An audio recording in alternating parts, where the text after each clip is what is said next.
Hey guys, hope you're all doing well today.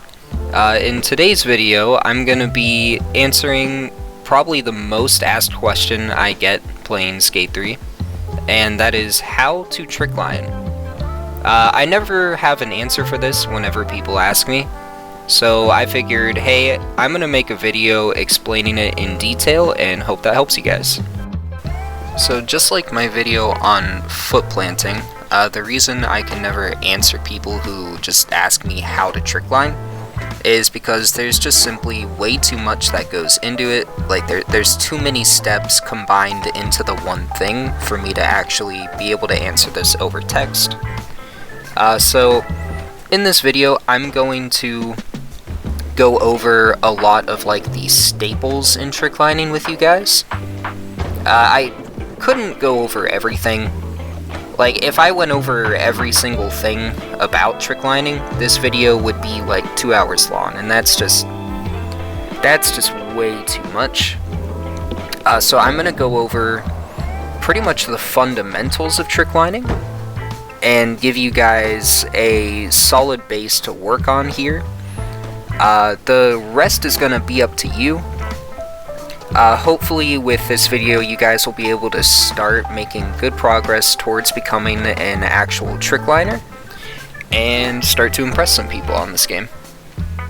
So tricklining is basically combining as much of your skate knowledge as you possibly can into one line.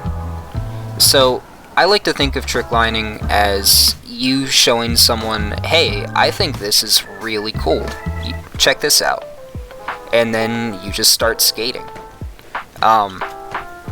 That's essentially why it is so different from skater to skater. And it's something that's going to be very personalized depending on who's doing it, what they think is cool, and what skate knowledge they have. With that in mind, I would highly recommend watching as many of my skate tutorials as you can if you are serious about wanting to trickline. Pretty much all of that knowledge will be put to use. With all that said, let's go ahead and get right into it.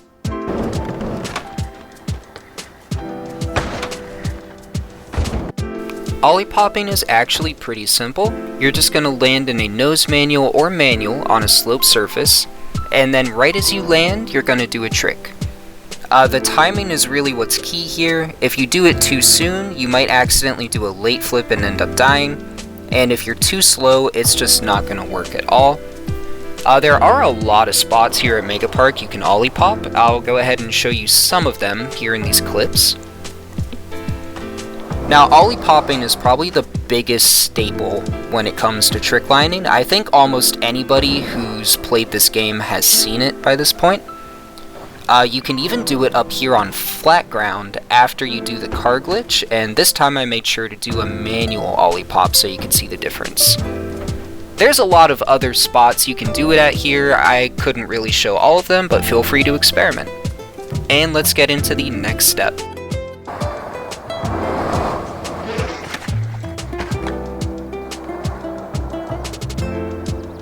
Out of everything in this video, revert flipping is the most complicated, and it's going to take quite a bit of practice to get the hang of. So simply start out by doing either a nose manual or a manual and reverting in either direction. A nose manual will have higher odds of success for this. Revert flipping has very fast timing. You're going to revert, then immediately trick, and right after you trick, do the input for a flip. Whether you do a front flip or a back flip, and how you spin with that flip is really up to you. It's all going to be depending on what style you like best. What is important is that you do this grab before you land. It's going to be a shifty tail grab, and I'll explain how to do that here. If you're in regular, you're going to hold your right thumbstick to either the top right or top left corner while you spin, and tap the right trigger. And that should tail grab and allow you to land in a nose manual. Same thing in Goofy, right stick to either the top right or top left corner depending on which way you're spinning, and this time you're just going to tap the left trigger. Now the importance of the shifty tail grab is that it will allow you to chain your revert flips together if you do them before landing each one.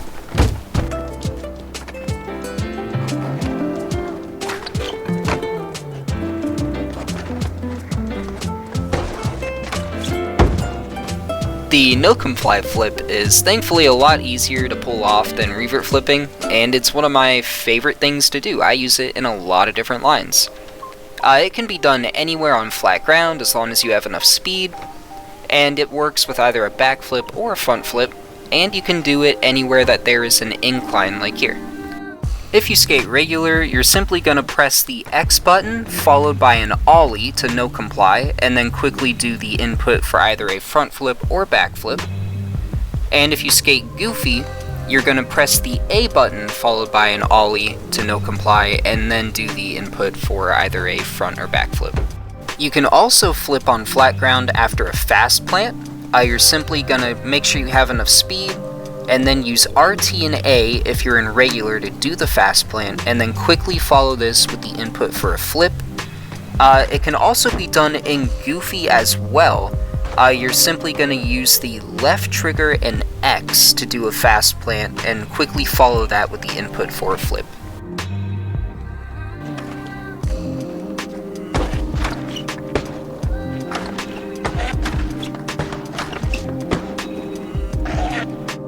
Thankfully, the 360 tweak is another easy one. If you're in regular, you're going to trick, push both thumbsticks to the left, and then tap either the right or left trigger.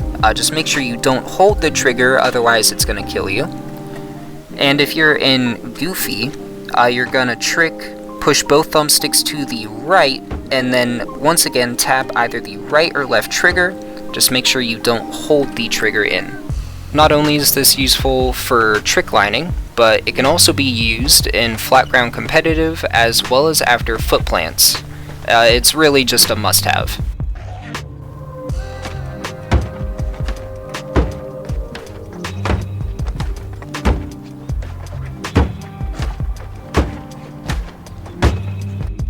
And getting into our last tip of the video here, we're going to talk about trick variety. So I would try your absolute best to do a different trick every single jump. Overall, it's just going to add a lot more style to your run and make it look a lot nicer. Because whenever I see someone attempting to trickline, but they do like a bunch of tail walks or just a bunch of the same trick in general throughout their run, it overall ruins it for me and it's not as cool. It's okay to have some tricks that are your favorites, everyone does, even me. Just make sure you have enough tricks down that you can go through a run and basically not seem spammy where you're only doing the same 2 or 3 tricks the entire time. Well, that was everything I had planned to show you guys in this video.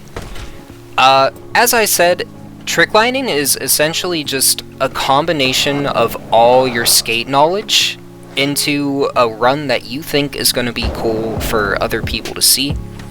So if you're really serious about trying to trickline, I would suggest checking out as many of these skate tutorials I have as you can. A lot of these glitches you see here at the end I just didn't show in this video, but I do have separate tutorials for them, like these no-hand grabs you see, or these bounce glitches, or speed glitches. All of that can be turned into really cool runs for tricklining, so if you are interested in basically just trying to get your own style, I would highly suggest learning as much as you can. And eventually, as you accumulate skate knowledge and you try things out, see what you like, what you don't like, you will begin to form your own style. A way of skating that basically just represents what you as an individual think is cool in this game, and you can show off to others and basically just impress them, make their day. One of my favorite things about tricklining in public lobbies is the reactions I get. It really makes me happy when I can show people the kind of stuff I do and they just freak out, they get all excited, they're like, holy crap, I've never seen someone skate like that, you're insane. it truly is one of the greatest things about tricklining. Well, I wish you guys the best of luck in attempting to trickline, and thanks for your time. Hope you have a nice night.